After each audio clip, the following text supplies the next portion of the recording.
Hi, welcome to this week's Facebook Live. We're going to be talking about emotional eating. Specifically, are your kids emotional eaters? But first, I want to thank everybody that watched our video last week. If you didn't get a chance to see it, you can find it down below. It's also on our YouTube channel, and it's also on SherryandChris.com. One more thing before we get started. I wanted to make this more interactive. Sherry and I both did. So what we did is we created a quiz to help families out. And if you go to SherryandChris.com/quiz, you're going to be able to take that quiz, specifically targeting your kids and seeing if they're emotional eaters.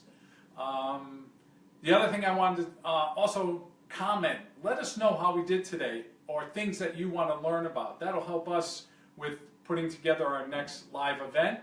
And if you liked it, please hit the like button. And if you think it's important enough to share with your friends, please do that. You ready, Cher? Did I miss anything? So. No, I don't think so. All right. So just want to talk about some emotional eating stats.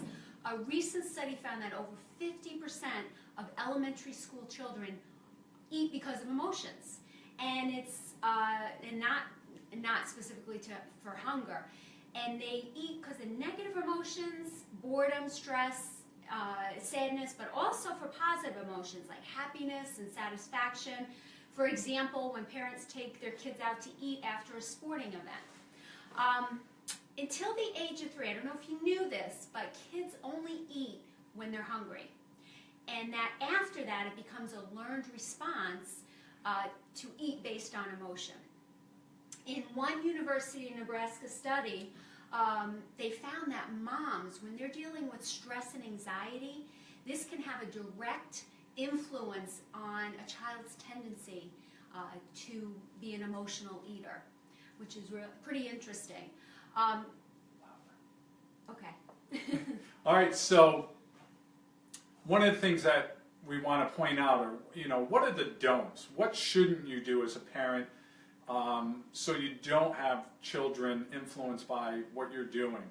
And basically, this happens a lot with parents, and Sherry and I see it all the time, and hey, we were probably guilty of it too, raising our 3 daughters. When they're younger, you start building the tendency to distract them with food, right? You're going through, you carry a bag of goldfish with you, they start acting up in the supermarket, here, eat something. You just want to get it over. In the car, the same thing. You reach in the back seat when they're in the car seat, and you just give them something to eat to basically get them under control again. Yeah, as a bribe, basically. Yeah, but, and that's the other, you don't want to bribe your kids as they get older. And you see this a lot, hey, if you get your homework done, I'll get your favorite dessert. There should be other options to motivate kids other than food. And then some of the other things that go on is parents, many times, without knowing it, say a lot of negative things and reference food. So let me give you an example. They get home from work and like, today was so stressful. I deserve this ice cream sundae. Things like that. The kids will pick up on it and they'll start doing the same. They're going to copycat. Yeah. So some of the do's with emotional eating is you want to set a good example. We were just saying, as Chris had pointed out, you need to be a good role model. If you're connecting emotions with food, then ultimately your kids will pick up on that habit. You want to teach other outlets. Music, art, physical activities are great in replacement for when they have emotional eating tendencies. Teach them other outlets so they know how to cope better with dealing with their emotions. If your child's not an athlete, have them go walk the dog or ride a bike.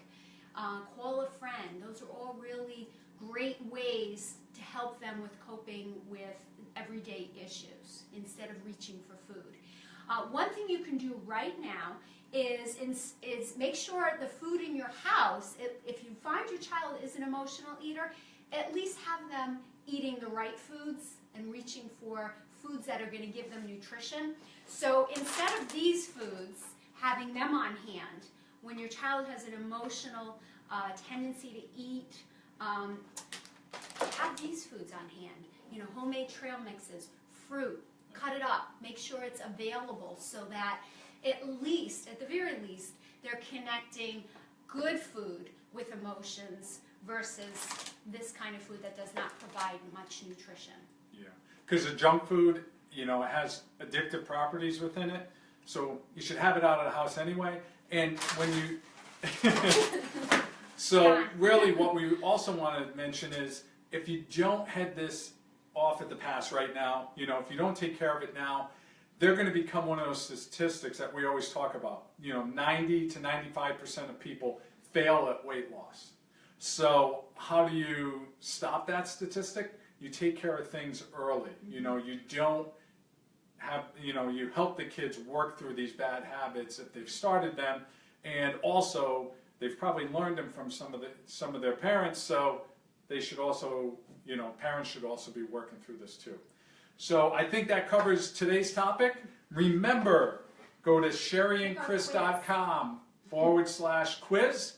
Take the quiz, see how your family's doing. And again, please, if you like this video, like it down below.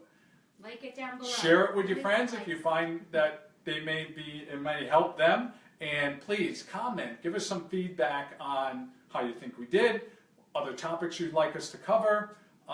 If there's something specific that you learned from this that you're going to move forward with your family. Again, thanks for watching, and we'll see you next week. Thanks. Bye.